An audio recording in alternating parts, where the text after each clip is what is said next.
سمجھتے ہیں کہ دیوار چین کیوں بنائی گئی۔ دیوار چین دنیا کے عظیم ترین عجوبوں میں شمار ہوتی ہے، اگرچہ تقریباً ہر ایک نے اس کے بارے میں سن رکھا ہے، مگر بہت کم لوگ یہ جانتے ہیں کہ یہ عظیم دیوار کس نے تعمیر کی اور کیوں تعمیر کی۔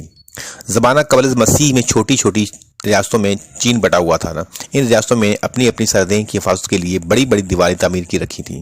جب کن سلطنت کا آغاز ہوا سن 2006 سے 2021 گئی تو شہنشاہ کن شی ہوانگ کے دوران میں مختلف علاقوں کی سرحدوں کو ملا کر ایک بڑی عظیم شان دیوار بنانے کا آغاز ہو گیا۔ ابتدائی دور میں کن یا ان سلطنات کی دیواروں کو ملا کر ایک بڑی دیوار بنائی گئی جو کہ 5000 کلومیٹر طویل تھی۔ اس کے بعد اگلے 2000 سال کے دوران مختلف شہنشاہوں کے عہد میں اس دیوار کی مضبوطی اور لمبائی میں اضافہ کیا جاتا رہا۔